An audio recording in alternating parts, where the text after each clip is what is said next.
Dr. Phil had conducted thousands of difficult conversations over the course of his career, but nothing prepared him for the moment when he stopped mid-sentence, looked down at the paper in his hands, and quietly said, "We're done."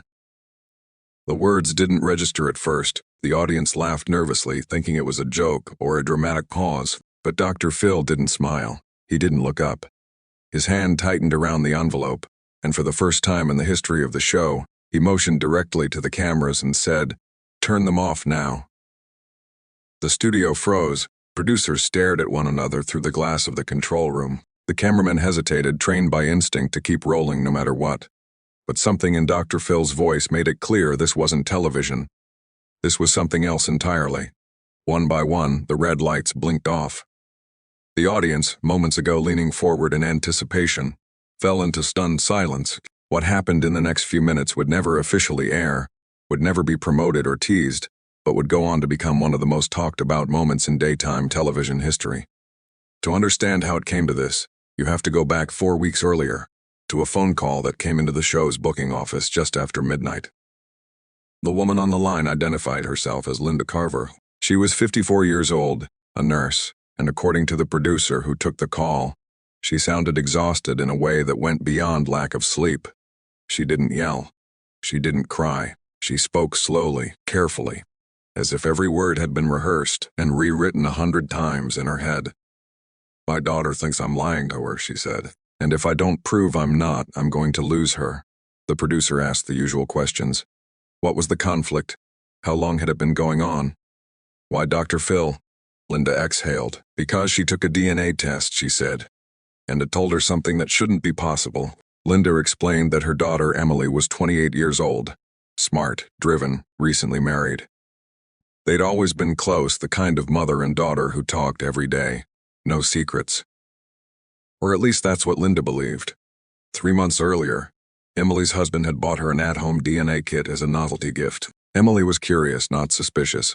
She wanted to see where her ancestors came from, maybe discover a distant relative or two. She sent in her sample and forgot about it. When the results came back, everything changed. Emily's report listed no maternal matches, no cousins, no aunts, no distant relatives connected through her mother's side. Instead, it showed something else, something impossible. According to the results, Linda Carver was not Emily's biological mother. Emily confronted Linda that same night. Linda laughed at first, assuming there had been a mistake. "These tests aren't perfect," she said. "They mix things up all the time." But Emily wasn't laughing. She had printed the results, highlighted the sections that troubled her. She had already contacted the company, already requested a review. The response came back the same. Linda wasn't her biological mother. Over the next few weeks, Emily became consumed by the idea that she'd been lied to her entire life. She searched birth records, hospital archives. She questioned relatives. She replayed memories looking for signs she'd missed. Linda denied everything.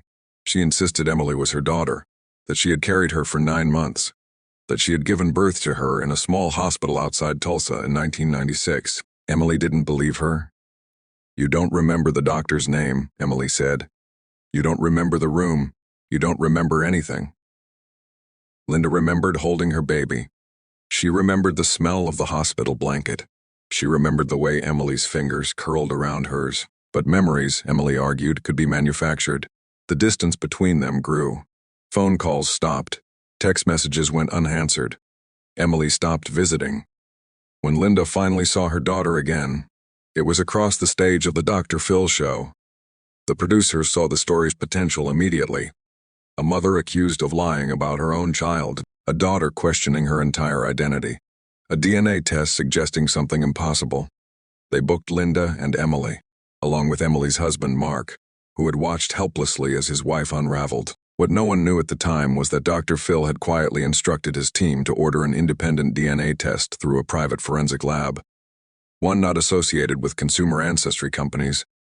Samples were collected during routine pre-show medical screenings. The results were expedited. The envelope arrived the morning of filming. It was marked with a red stamp, "Immediate review required." Dr. Phil noticed it, but he didn't open it right away. The studio was full that day. The audience buzzed with anticipation, expecting another emotional confrontation, another dramatic reveal. The set looked the same as always. The chairs were arranged. The lights were warm. Everything felt normal. Dr. Phil walked out to applause, smiling, waving, projecting the calm authority viewers had trusted for decades. Today, he began. We're talking about trust, identity, and what happens when science collides with family. Her shoulders were tense, her eyes scanning the audience as if she were bracing for judgment. Emily followed, composed but distant, sitting as far from her mother as the chairs allowed. Mark sat between them, his posture rigid. The first part of the show unfolded predictably. Linda told her story. She described Emily's childhood, the scraped knees, the late-night talks, the college move. In day she spoke with certainty, with love. Emily listened with her arms crossed. I think she believes what she's saying, Emily told Dr. Phil. But belief isn't the same as truth. She explained how the DNA test showed no maternal connection, how she'd verified it, how Linda's refusal to acknowledge the results felt like gaslighting. I'm not calling her a bad person, Emily said, but I don't think she's being honest, and I need the truth. Mark spoke next. He described watching his wife spiral into doubt, questioning everything, losing sleep, replaying memories. He admitted he didn't know who to believe anymore. Dr. Phil listened quietly, occasionally asking clarifying questions. To the audience, it looked like a typical episode, tense, emotional, but manageable. But about 20 minutes in, something shifted. Dr. Phil stopped leaning back in his chair. He leaned forward, elbows on his knees, eyes fixed on Emily. You're saying you're absolutely certain this DNA test is correct, he said. Yes, Emily replied without hesitation. And you're saying, he turned to Linda, that there is no possibility, none whatsoever, that Emily is not your biological child. Linda nodded. None. Dr. Phil paused. Okay, he said slowly. Then we're at a point where words aren't enough. He reached down and picked up the envelope. The audience leaned forward. Before the show, Dr. Phil continued, I had an independent DNA test conducted by a forensic laboratory. This test doesn't rely on consumer databases. It examines direct genetic markers. Linda's face drained of color. Emily sat up straighter. This test will tell us definitively whether Linda is Emily's biological mother. Emily swallowed. Open it. Dr. Phil looked at the envelope. He hesitated for just a fraction of a second. Then he broke the seal. As he read, his expression changed. At first, it was confusion, then disbelief, then something else entirely. He read the page again. The studio was silent. Dr. Phil's mouth opened slightly, then closed. He looked up at Emily, then at Linda, then back at the paper. Oh, he said quietly. What does it say? Dr. Phil didn't answer. He stood up. Stop filming, he said. The audience gasped. Turn the cameras off, he repeated. Louder now. The director's voice crackled through the speakers, confused. Phil, cut. Dr. Phil said sharply. Now, the cameras went dark. The audience erupted into whispers. Some stood. Others craned their necks, trying to see what was happening on stage. Dr. Phil turned to the floor manager. Clear the audience. What? The floor manager asked. Everyone out, Dr. Phil said. This is not for public viewing. Security began ushering the stunned audience toward the exits. Linda sat frozen. Emily's hands trembled.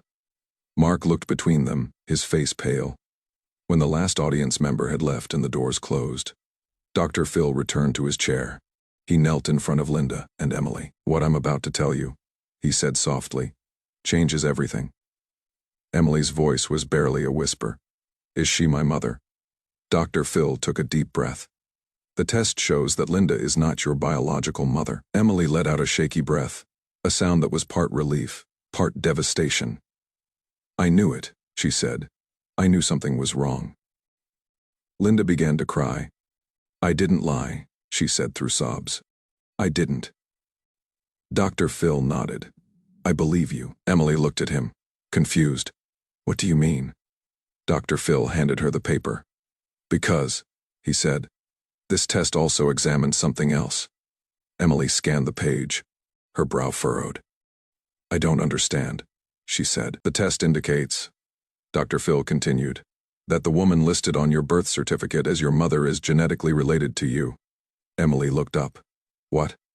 She's not your mother, Dr. Phil said. She's your identical twin. The words hung in the air. Mark stared at Dr. Phil. That's not possible. It is, Dr. Phil said quietly. And it happens more often than people realize. Emily's hands shook as she read further. The woman she had believed was her mother had given birth to her. But she wasn't her mother. She was her twin sister. Linda sobbed openly now, Dr. Phil explained. Linda had been pregnant with twins. Complications arose late in the pregnancy. One baby was stillborn. The other survived. But the hospital made a decision. A decision that would alter 3 lives forever. The surviving baby Emily was legally assigned to Linda's twin sister, Karen, who had suffered multiple miscarriages and had been told she would never carry a child to term. The hospital records were altered.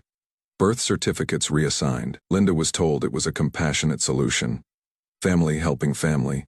Karen raised Emily as her own. Linda was told it was better this way. Less confusion, less pain. And Linda agreed. Karen died when Emily was 6 years old. Linda stepped in to raise her. Emily's world collapsed. You're saying, she whispered, that my mother was my aunt, and my aunt was my mother. Dr. Phil nodded. And the DNA test, Emily said slowly, wasn't wrong. No, Dr. Phil said. It was incomplete. Emily turned to Linda. You let me believe, she said, that she was my mother. Linda nodded through tears. I thought I was protecting you. Emily stood up. I need air, she said. Mark followed her. Dr. Phil stayed with Linda. This wasn't your choice alone, he said gently, but it was my silence. Emily returned after several minutes. Her eyes were red, but her voice was steady. I don't know who I am, she said. Dr. Phil looked at her. You are the woman who was loved by 2 mothers, he said. One who gave you life, and one who raised you when she couldn't anymore. Emily shook her head. Why didn't anyone tell me? Because, Dr. Phil said, they were afraid the truth would hurt you. Emily laughed bitterly. It did anyway. Dr. Phil nodded. Truth often does. He paused. But sometimes the harm isn't in the truth itself, he said. It's in being alone when you find it. The cameras never came back on. Dr. Phil sat with them for hours, explaining the medical and ethical context of twin reassignment practices in the 1990s. The lack of regulation, the quiet decisions made by hospitals and families trying to do what they thought was right. He connected Emily with a trauma therapist specializing in identity disruption. He arranged for legal counsel to help untangle the records. He told Emily something else. You're not broken, he said. Your story is complex. That's not the same thing.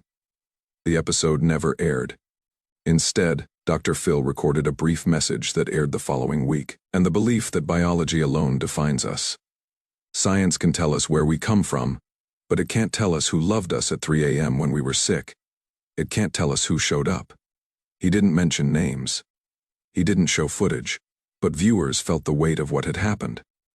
Months later, Dr. Phil received a letter. Emily wrote that she was rebuilding her relationship with Linda, that she still missed Karen every day, that some questions might never be answered. But she wrote, I finally understand that love didn't lie to me.